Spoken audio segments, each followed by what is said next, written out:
అటువంటి గారెల్ని భారతంతో పోల్చి తింటే గారెలు తినాలి, వింటే భారతం వినాలి అన్నారు. ఏదో పిండి వంట చెప్పాలి కాబట్టి చెప్పలేదు. తింటే బొబ్బట్లు అనలేదు, తింటే బూర్లు అనలేదు, కాదు గారెలే అన్నారండి. దానికి కారణం ఉంది. అదొక ధర్మ సూక్ష్మం, అదొక రహస్యం. దాంతో మొదలెడడం చమత్కారంగా. ఎందుకు గారెలతోటి భారతాన్ని పోల్చారు? దాని అన్నయ్య గారు పట్టుకుని పైకి చెప్పకపోయినా మహాకవి బ్రాహ్మణుడు పండితుడు కాబట్టి ఈ చలోక్తులన్నీ కావ్యంలో ఎందుకు అనుకున్నాడేమో ఆయన. కానీ ఆయన పద్యం చదివితే నాకు అనిపించింది, నువ్వు కనిపెట్టేవయ్యా, తర్వాత నేను కనిపెట్టి అందరికీ చెబుతానులే అన్నాను. ఆయన భారతాన్ని గురించి ఏమంటారు అంటే, వ్యాసుడు ఊరికే టూకీగా ఒక మాట చెప్పి వదిలేశాడు భారతాన్ని గురించి. ఇందులో ఏముంది అంటే, యదిహాస్తి తదన్యత్ర యన్నేహాస్తి నకుత్రచిత్ ధర్మే చ అర్థే చ కామే చ మోక్షే చ భరతర్షభ అన్నాడు. జనమేజయుడికి వైశంపాయనుడు చెబుతూ, భరతర్షభ, భరతకులంలో శ్రేష్ఠుడువైన ఓ వైశంపాయన జనమేజయ మహారాజా, పరీక్షిత్ సుత, అభిమన్యు పౌత్ర, అర్జున ప్రపౌత్ర, నీకు భారతం వినిపించడం నాకు మా గురువుగారు ఆదేశమయ్యా, వ్యాసుడు చెప్పాడు.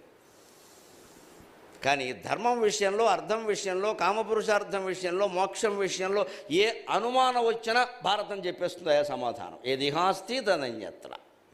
అన్ని ధర్మాలు భారతంలో ఉన్నాయి. అన్ని రకాల ఆర్థిక విశేషాలు, విజయాలు, అపనమ్మకాలు, నష్టాలు, లాభాలు అన్నీ భారతంలో ఉన్నాయి. అన్ని ప్రయోజనాలు, డబ్బే కాదు అర్థం అంటే, కామవాంఛలు, వాటి వల్ల వచ్చే నష్టాలు అన్నీ భారతంలో ఉన్నాయి. అదే కామాన్ని పురుషార్థంగా భావించి గృహస్థాశ్రమంలో భార్యతో మాత్రమే, భర్తతో మాత్రమే కొనసాగిస్తే వాడు ఎంత వైభవం పొందుతాడో కూడా భారతంలో ఉంది. ధర్మేచ అర్థేచ కామేచ, చివరికి మానవ జీవితానికి అంతిమ పురుషార్థమైన మోక్షాన్ని గురించి కూడా భారతంలోనే ఉంది అని. పైగా ఎంత సాహసంగా అన్నాడంటే ఆయన ఆ మాట, యదిహాస్తి తదన్యత్ర యన్నేహాస్తి నకుత్రచిత్. ఇందులో ఏది ఉందో అదే లోకంలో ఉంది, లోకంలో లేనిది ఇందులో కూడా లేదు అన్నాడు. మామూలు వాడు అనలేడండి ఆ మాట.